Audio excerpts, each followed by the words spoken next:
When death comes, don't look, don't move, and don't speak. I wonder if I'm the only one that can see it. It's pretty stereotypical to the depictions throughout history, so I wonder if maybe there were in or others. It makes me think that all the fantastical creatures, monsters, and beasts we see in movies didn't actually come from imagination. Just from people who could see things that others couldn't. Maybe it's a mixed bag of both. If that's true and people see things like fairies and unicorns, how lucky for them. Maybe we all see things and we just don't share that information out of fear that others will think we're crazy. I don't think you're crazy until you tell someone. I hope by telling you all this, you'll call me crazy. I can see death and death has seen me. The first time I saw death was when I was 7 and staying with my grandparents during the summer. My parents always took a parents-only vacation every year. My grandma said it helped them stay in love. I wonder if she saw Cupid readying his arrow as they dropped me off. She was right though. They'd come back from their yearly trips, deeper in love than when they left. That summer my grandma left this world. I saw the moment she did. It was late at night. We'd always stay up watching old movies together.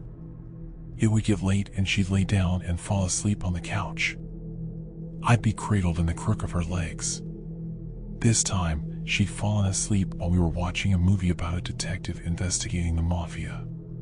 She always snored, not loud, but with enough volume so you'd notice. It approached from the left side of the room. It didn't walk into my vision as much as it just appeared mid-stride. It was a pitch-black figure in a robe. There's an instinct buried deep within our subconscious that comes out in these moments, or at least that's what I believe. This instinct said be afraid, don't move, don't make a sound, and don't look. I kept my eyes focused on the TV as it glided across the room, in front of the TV, and to the side of the couch just out of view. Silence has a presence and emptiness can fill a space. My grandma stopped snoring and slowly rose up towards the thing. I never turned away from the TV, but I could feel her in it as they moved away. It would be another 5 minutes before I had enough courage to stop looking at the TV. When I did, I turned my head to face my grandma, laying right where she'd always been.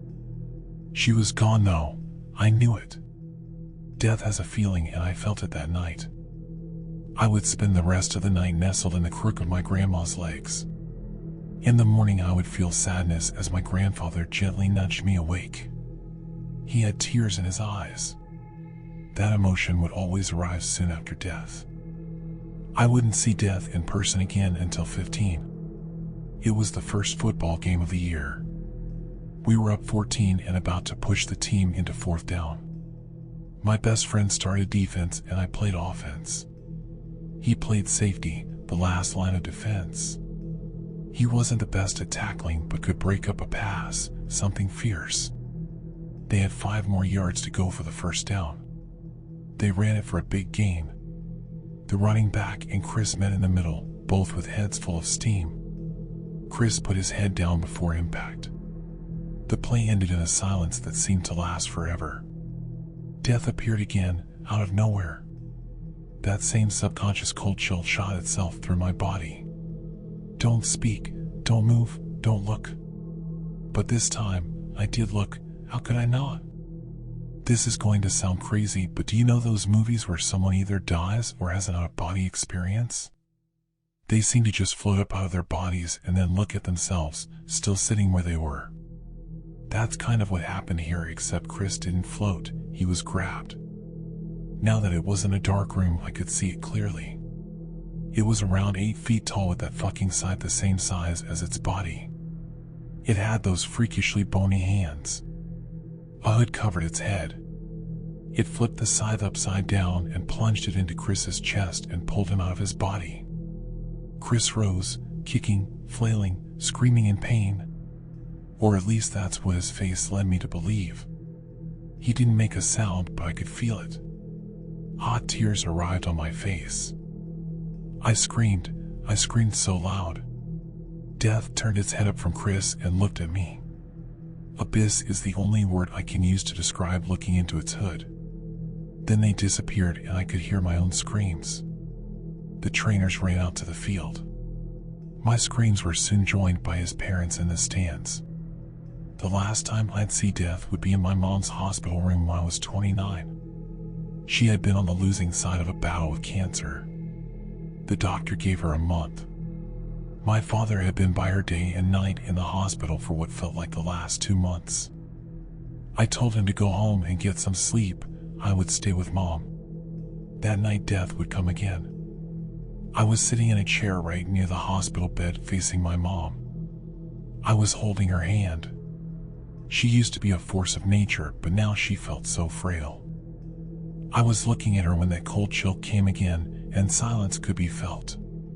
Death was on the other side of the bed, hovering over my mom.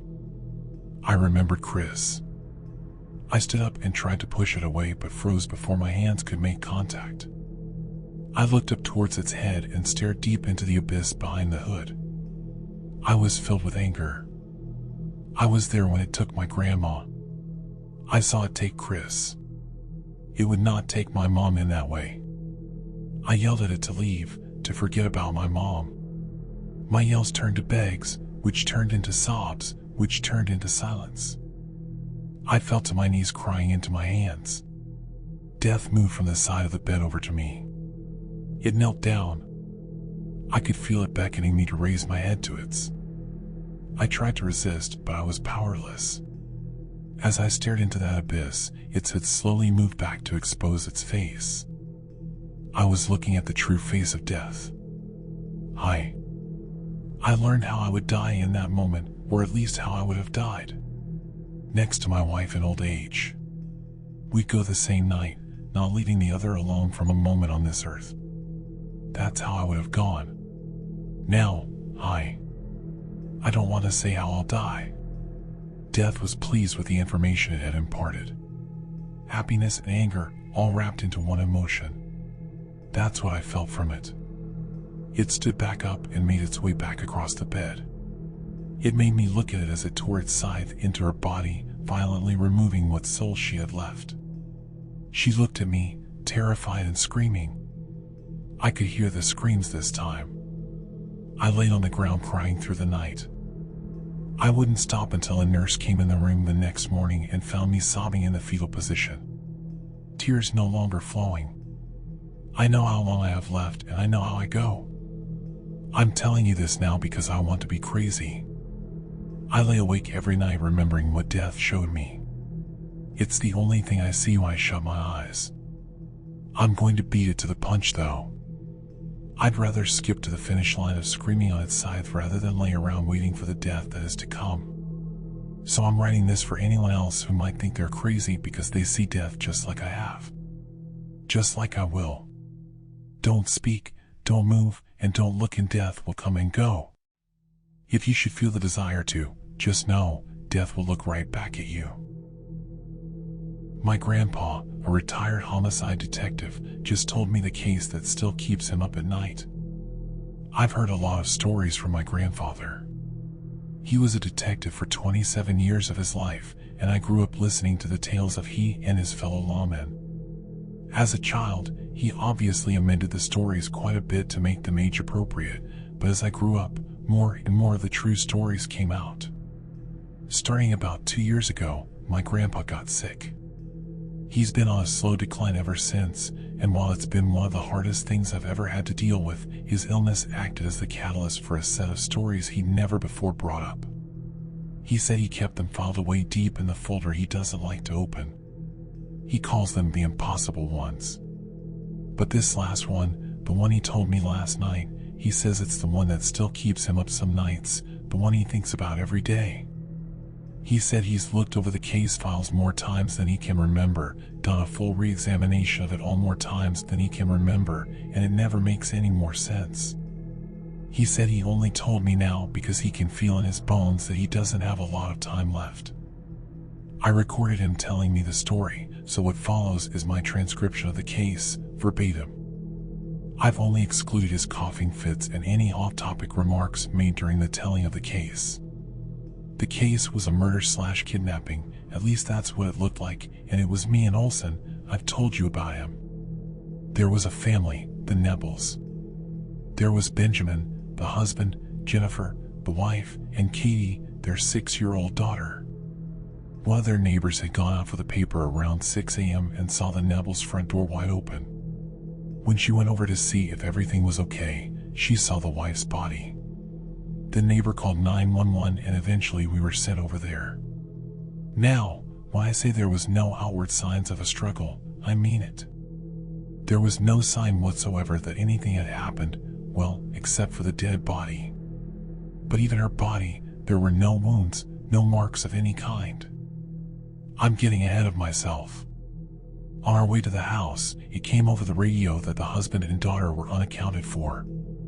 If you're thinking the husband did it, we did too, obviously.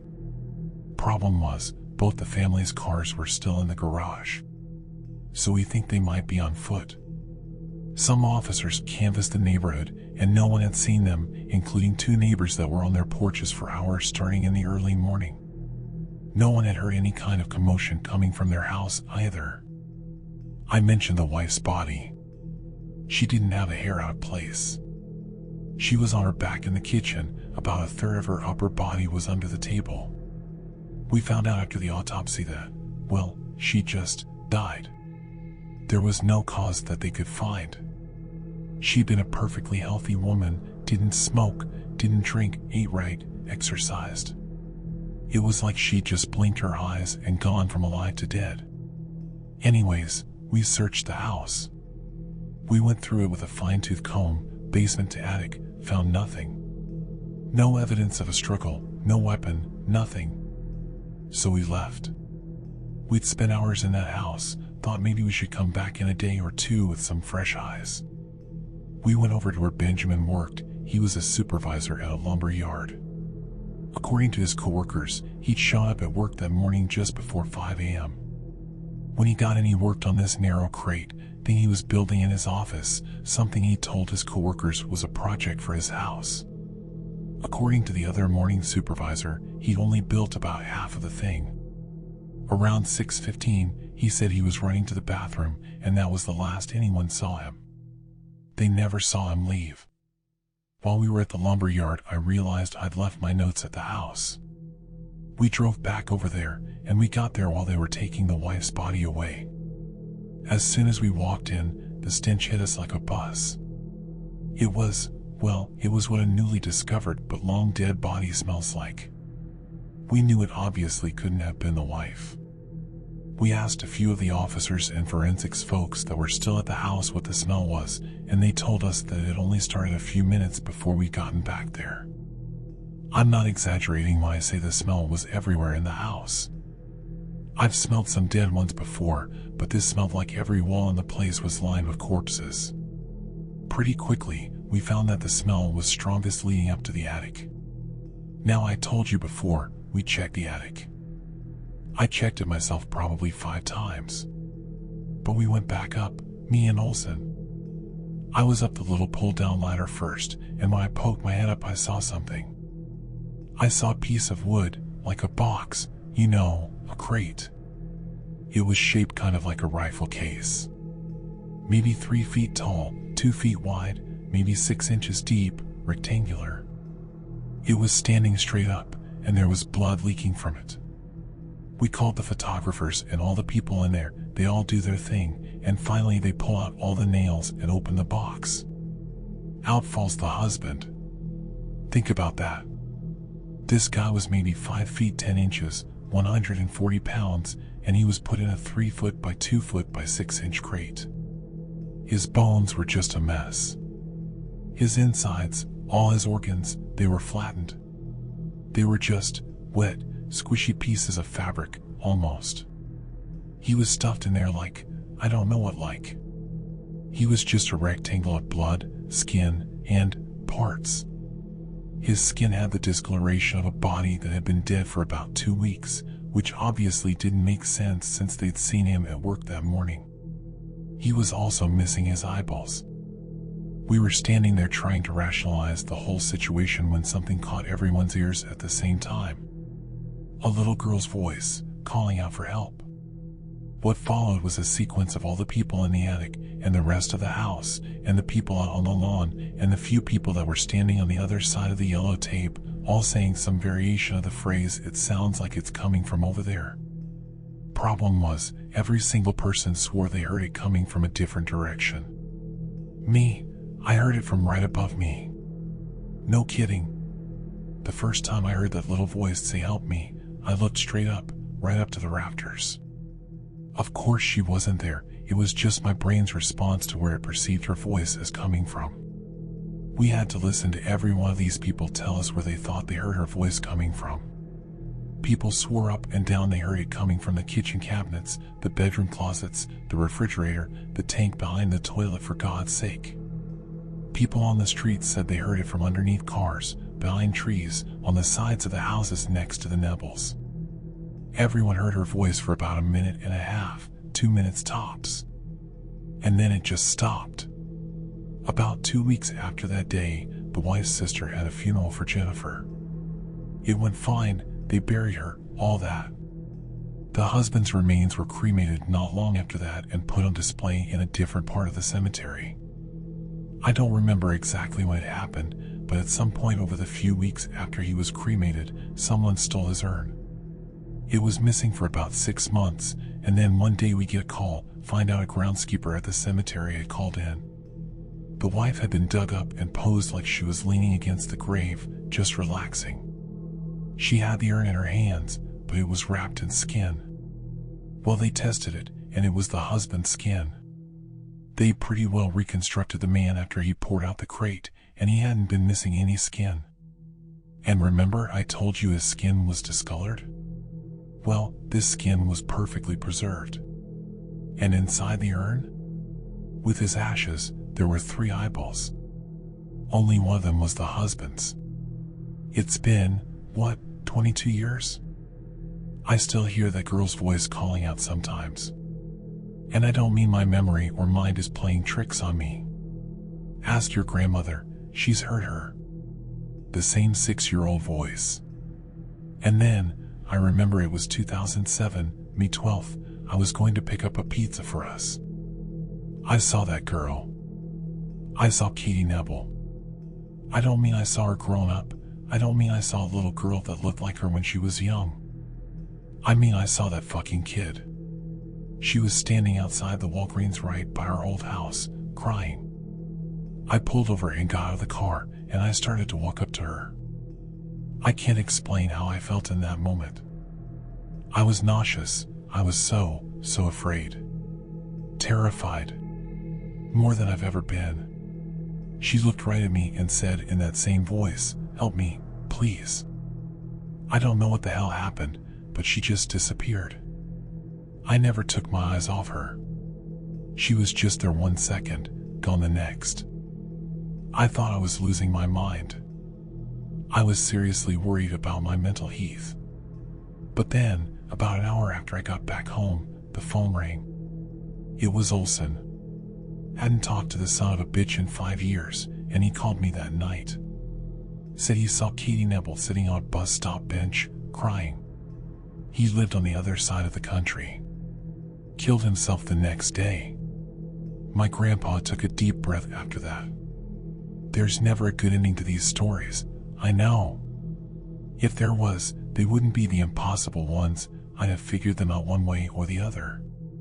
And I know I've told you some others, but that girl's voice still wakes me up in the middle of the night. Sometimes I hear it from downstairs, sometimes from the bathroom. Sometimes I'll be laying on my side, facing away from your grandmother, and it'll sound like it's coming from her mouth. We never found a trace of that girl, nothing. I told you what they do with those cases, goddamn it. I'm sorry. That's it. That's the worst one. Some of the other ones might sound worse to you, but that's the worst for me. Okay. He told me he didn't want to talk about it anymore, and said now that he told me, he'd never talk about it again. There's a chemical fog outside our school. We can't leave. The view from our classroom windows is nothing but a murky white. I bet if I went outside and looked down, I wouldn't be able to see past my knees. I won't be going outside, though. I honestly don't think I'll leave this classroom for a while. Our class, Gothic Literature, was supposed to end at 1:30. I remember just staring at the clock, watching the seconds tick by, feeling Mr. Sanson's voice drone through my body, the monotone sound killing me into a haze of sleepy existence. I didn't get much sleep last night, and it certainly shows. The classroom was lit solely by the fluorescent bulbs flickering on the ceiling, Samson having closed the blinds to avoid distracted glances about 15 minutes in. I wonder now if we would have noticed the building fog outside had the blinds been open. Maybe we would have clambered together by the window, whispering in excitement to each other anything that wasn't hearing, for the 10th time that week, how revolutionary Mary Shelley was for that time. Or hearing Susan beg him to cover Carmilla just for half a lesson, Mr. Sanson? It isn't unusual for a mess of high schoolers to grow distracted and excited at any little change. I mean, who can blame us, with the constant repetition? Regardless, I've gone too far off topic. It was about 10 minutes before the bell was supposed to buzz, signifying the 7-minute-long break from our daily torture, that the intercom system crackled to life. We will now be having a lockdown drill.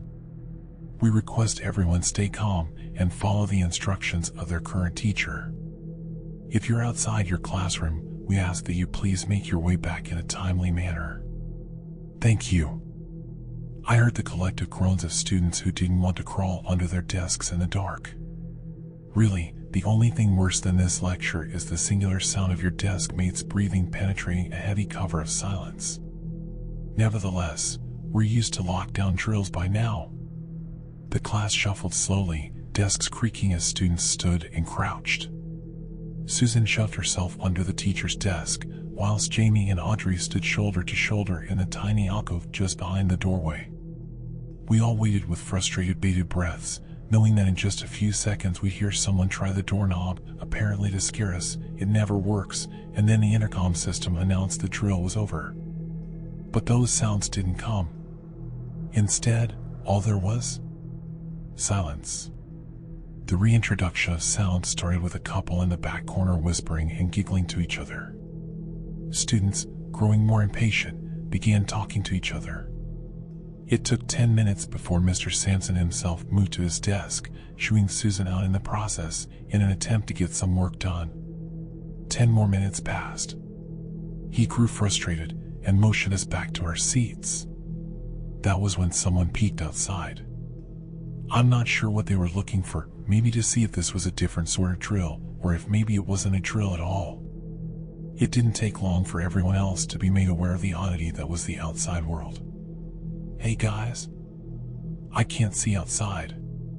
It's like hella foggy. I think her name was Ashley. I worked on a lab project with her once. Shit, she's right. A guy chimed in from across the room. Jesus, that's a massive blockage. Imagine driving in that. It can't be foggy, it's not even humid out. Plus, already lunchtime.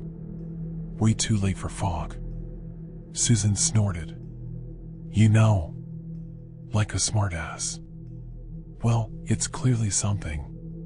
Do you think it's fucking with the cell phone towers?